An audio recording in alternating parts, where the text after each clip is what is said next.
And the last thing is the right of return. So these are different Palestinian population. Those are the Palestinians who are not allowed back into their lands.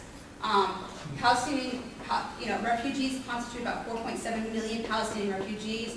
3.4 million are registered with UNRWA, which is the UN agency that provides them just immediate relief, whether it's food or clothing. Palestinian refugees are the one refugee population that are not protected by UNHCR.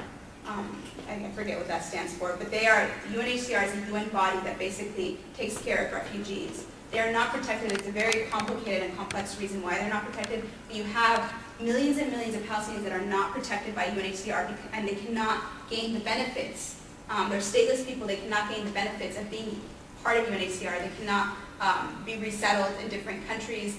They cannot return back into Palestine, and that is one of the big contentions when you're talking about the peace process. We hear quite often about the peace process. The three things that Israel has not agreed to and has made it very clear will not agree to is the right of return, allowing Palestinians back into Palestine, East Jerusalem, they will not relinquish East Jerusalem, and settlement expansion. They will not stop the settlement expansions. And so, when you're talking about a peace deal without these three things, it's kind of a question of what exactly is then left. If you're not allowed to have control of your population coming in or out, you're not allowed to stop the increasing settlements that are taking away, dwindling away the land, and you're not allowed to have an area which whether you're Christian or Muslim or Jewish, Jerusalem is a very sacred land for all of them. So with that, that's basically a little bit about the Palestinian experience. It might seem a little complicated, but again, I think it's complicated only in the sense of the different realities that people live under, but it's still a very similar sense of oppression, occupation, and apartheid. So I was talking to someone the other day, I was a pro-Israeli person, and they said like a couple months back, like President Obama said that, tried to work out a peace deal where they established like Palestine at the Green Line again. I don't know how accurate that information is, or do you know anything? That Obama is trying to establish that? I mean, this is the same rhetoric that's been going on for decades and decades, where it's very much of, let's go back to the 1967 borders, the Green Line. Unfortunately, and I want to go back to the very first map.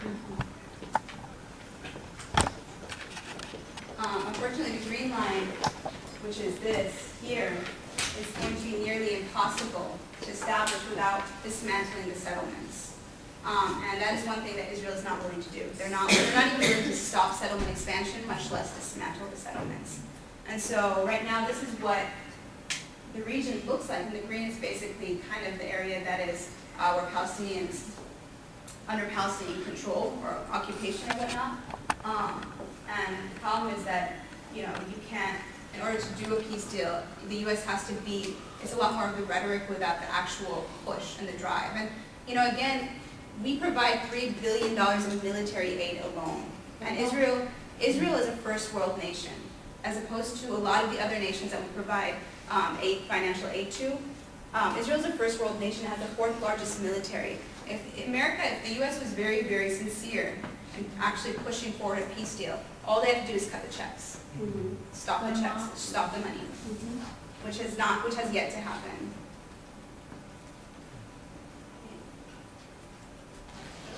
Any other questions? I do want to end by talking about the boycott, divestment, sanction. Do you know if the bill to approve Obama's budget, including the $3 billion, is that gone through yet, or is it still? I think it went through, yeah, $3 billion for this year. But yet we cut education. We've got education, we've got healthcare, we've got all our social services here in the United States that we need. So I want to end this by what can we do? I mean, this is kind of a very depressing reality, and it is very depressing to hear about this stuff and to watch this stuff and to see it getting worse and worse and worse. And there's talk now that there's going to be potentially a third intifada, a third uprising where you have Palestinians again rising up against the occupation because of the situation and how it's getting worse.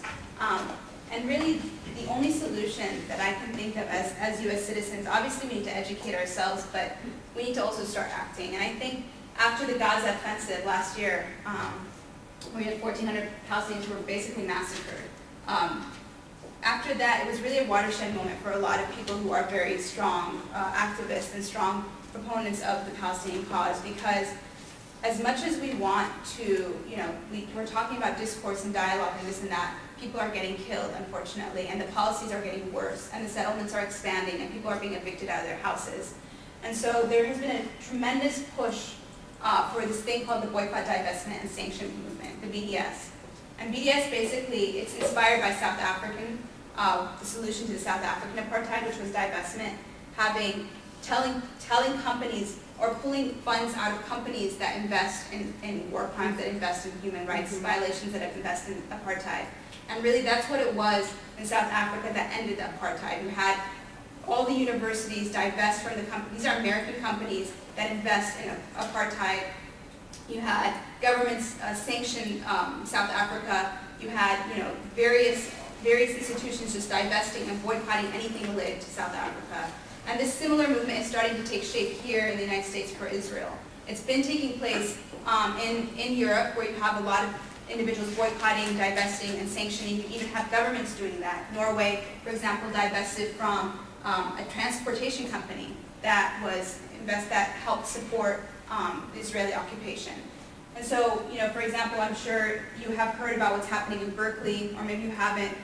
They had this major bill to basically divest from two companies, American companies, UT, United Technologies, and General Electric, which are companies that support and maintain the Israeli occupation. I believe they create the helicopters, they created a lot of the artillery that was used in Gaza, in the Gaza offensive. And so there was a massive bill to try to divest from those because of their promotion and support of the Israeli occupation. UCSD had something very similar. University of Michigan had something similar. Hampshire College actually did divest. They divested from all American companies that support Israeli occupation. And they were actually, Hampshire College was also the first college to divest from South Africa. So you're beginning to see a lot more of this movement to boycott, divest, and sanction Israel.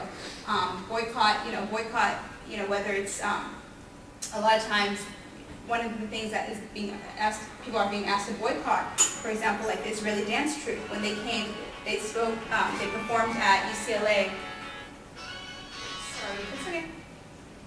They performed at UCLA, and there was a massive boycott of the Israeli dance troupe because of this desire by Israel to whitewash its crimes by promoting its cultural side. It's called a rebranding effort, where they have they're deploying their cultural, whether it's their dance troupe, their musicians or whatnot, in order to show the prettier side of Israel. This was actually covered in the New York Times.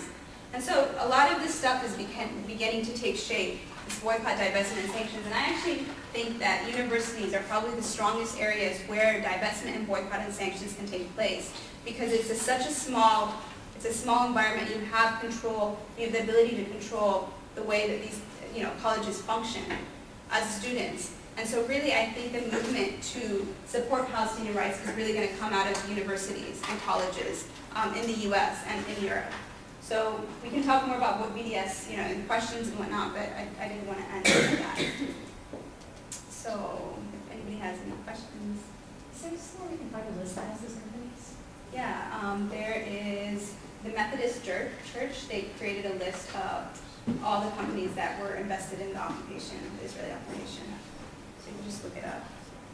And then I think there's a website called Who Profits with a list of all the companies that profit, or that profit from settlements specifically.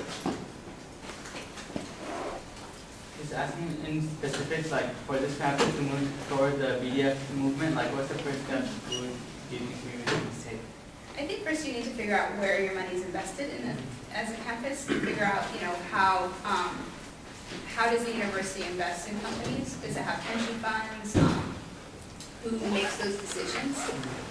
So you just need to figure out where the money's at, and then what companies this university is invested in, and just compare those companies with the companies that are listed that support the occupation, that support Israeli apartheid, and support Israeli settlements.